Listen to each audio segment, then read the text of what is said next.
How different is Peacemaker from comics to screen? I don't know.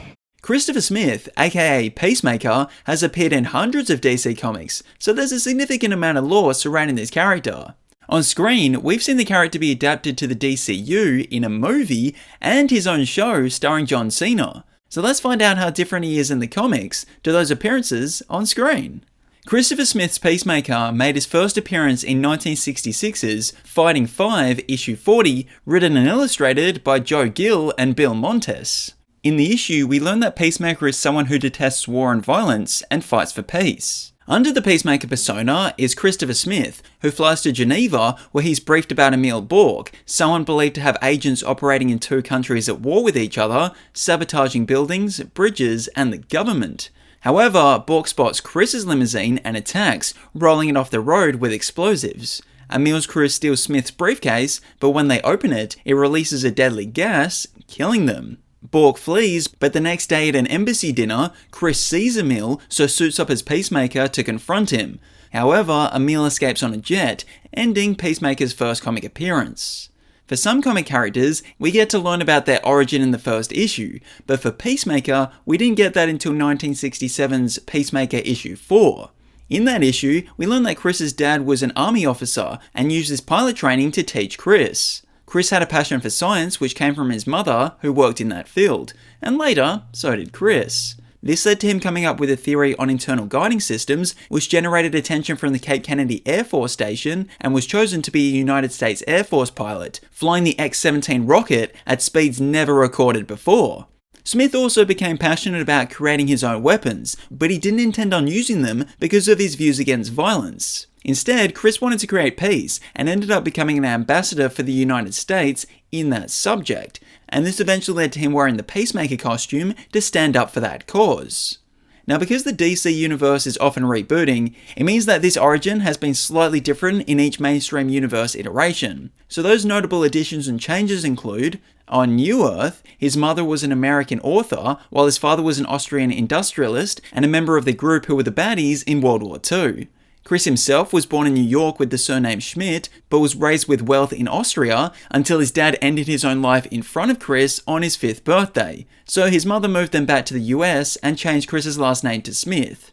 He was extremely intelligent, but that traumatic event led to him becoming a secluded child and eventually aggressive, taking advantage of his bigger physical frame, becoming a bully. By the time Chris became an adult, he enlisted in the US Army, fighting in Vietnam. After learning who his father was, that voice started to haunt Chris, causing him to make poor decisions like shooting innocent people whom he believed were preparing an attack against them. This led to him being sentenced to 20 years in prison, but after being released on parole, Chris was forced to work for the government on Project Peacemaker, a secret elite police force. The program was shut down before it could begin, so Smith moved to Switzerland, living off his dad's money, where he founded a charity dedicated to helping victims of war. He also started the Peacemaker program back up with a desire to achieve world peace through this charity and as a masked hero. As for the Prime Earth origin differences, Chris's father was a supremacist who hated him but trained Chris to be a soldier and vigilante. This meant being given technological helmets with special abilities.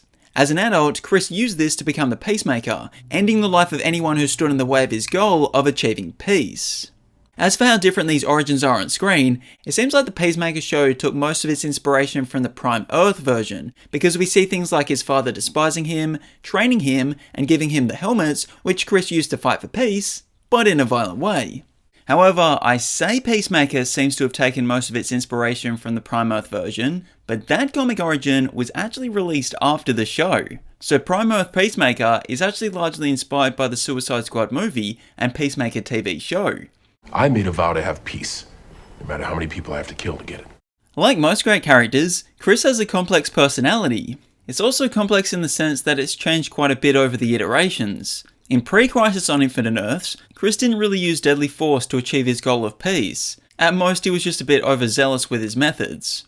When we learn more about his origin post-Crisis on Infinite Earths, the traumatic event he experienced at a young age led to Chris growing up to be a troubled child who continued this violent mentality into adulthood and vigilante work as Peacemaker. He essentially had the mentality of peace by any means necessary, which has led to Smith crossing the line, being sent to prison over the years, and having to work for Amanda Waller's different teams like the Suicide Squad. He was diagnosed with being bipolar, and he believed that the souls of those he killed, plus his father, had become trapped in his helmet, haunting him, although this was alleviated over time. Basically, Peacemaker is an anti-hero. Smith's on-screen presence depicts this too, along with his evident patriotism and overconfidence. The show also shows his traumatic childhood, but while different from the comics, it still has an impact on his adult life like it did on Page. And the live-action iteration also showed us Chris being haunted by his father's spirit. You were just a blob of flesh I felt nothing for.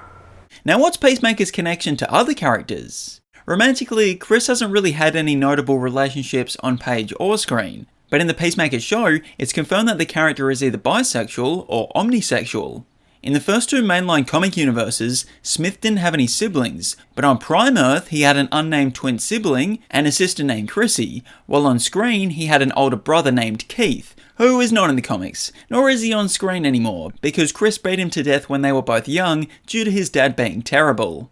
Eagle-Eye was actually a character created by James Gunn for the Peacemaker show. The Eagle has only later been added to the comics since its on-screen release. The Adrian Chase version of Vigilante idolizes Peacemaker in the show, but his initial involvement with Chris in the comics was avenging the death of Dave Wilson's Vigilante, someone whom Chris ended the life of. Across both mediums, Peacemaker has had direct involvement reporting to Amanda Waller, specifically on the Suicide Squad team, a group he's also been a part of in both mediums. Some other notable groups he's been a part of in the comics are Checkmate and Shadow Fighters, both organisations put together by Amanda Waller, mainly because she feels like she has a lot of control over him. As for Peacemaker's notable villains, he doesn't really have an arch nemesis like a lot of other comic characters, largely due to him being more of a minor character who hasn't appeared in many comics. And as for the villains he's fought in the show, they're all exclusive to screen, like Augie Smith has never been White Dragon in the comics, and I don't even think the Butterflies exist at all on page. Holy cow. Physically speaking, Chris Smith is a big bulky character, which is one of the reasons why John Cena was cast. The costume has stayed relatively the same since his first appearance, with blue boots, blue gloves, white pants, red shirt, and a white dove that symbolises peace. However, the most notable aspect of Peacemaker's appearance is the helmet. Initially having the ability of radar and radio communication, stun and laser beams, voice modulator, underwater breathing, and being bulletproof, the helmet has evolved over the years, even having different types for different scenarios, which is the direction they went in for the Peacemaker show. And this is all accompanied with a variety of weapons which Chris is skillful with, along with his ability in martial arts and aviation. Could you at least take your helmet off? You're gonna get dressing all over it.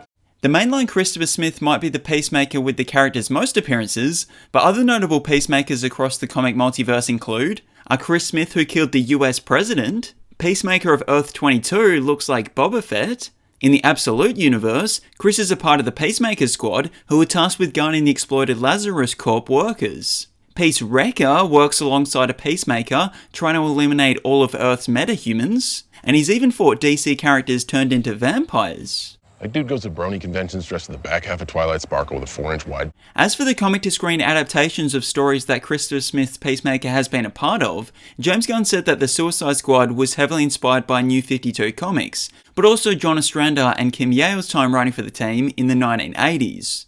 As for the Peacemaker TV show, that seems to take most of its inspiration from the New Earth era, but Prime Earth Peacemaker Comics seems to be inspired by the show. Some other notable comic arcs Peacemaker has been a part of include, but not limited to, Infinite Crisis, where characters from multiple Earths clash, leading to the rebirth of the multiverse. Doomsday Clock merges the Watchmen and DC universes together. Dark Crisis is where the Justice League have been eliminated, so a new generation of heroes must stop a multiverse threat. And Absolute Power is where Amanda Waller takes control of the DC universe by stripping heroes of their powers. We're not doing this for power. We're doing it because we took a vow. Hey, you want to hear some fun facts about Peacemaker? Yes, please. Go do it, now. Here are some fun facts about Peacemaker. I mentioned that Chris Smith made his first appearance in the Fight and 5 issue 40, but that comic was actually published by Charlton Comics. However, when the company became defunct in 1986, DC Comics absorbed their library of characters, which included Peacemaker. Writer and director James Gunn chose to have Peacemaker in the Suicide Squad movie because he liked the character's helmet. In that film, he was actually supposed to remain dead, but while editing the movie, James had the idea for a Peacemaker TV show, so shot a post-credit scene that showed the character survived. According to that show, the title character is a fan of glam metal music, but hates jazz. He also gets most of his information from Twitter and Facebook, leading to him believing made-up rumors. Yeah, okay. Facebook's lying to me every day for no reason. Before John Cena was cast in the role, James Gunn initially wrote the character for Dave Bautista to play, but he turned it down to be in Zack Snyder's Army of the Dead instead. What about Ariana Grande or Drake? What? Brad Pitt or Payne Stewart or Doug the Pug? Christopher Smith's Peacemaker is one of DC's most interesting characters. Even though we've seen this character put to screen a couple of times, there are significantly more stories told with him in the comics. While there are some major differences from page to screen, and elements one medium has covered and the other hasn't, there are also many similarities, and I think John Cena has done a great job to capture a compelling on-screen portrayal. Like most DC characters who have appeared in many comics, they've had time to evolve and change, so the movies and shows use this to their advantage and create a version that best reflects this in the modern day and to what suits the larger on-screen universe. The reason I started this series was to show that there are many differences from page to screen, and that's okay. A good story is a good story. I mean, things even change from comic to comic. There are always going to be major differences, because the comic universes are different to the movie and TV universes. On-screen portrayals are always only inspired by the comics. But thanks for watching. Let me know in the comments what your favourite movie, show, or comic featuring Peacemaker is. And don't forget to absolutely obliterate those like, subscribe, and share buttons. I'm just kidding. Only do it with enough force that it registers. I don't want any of you breaking whatever device you're watching this on.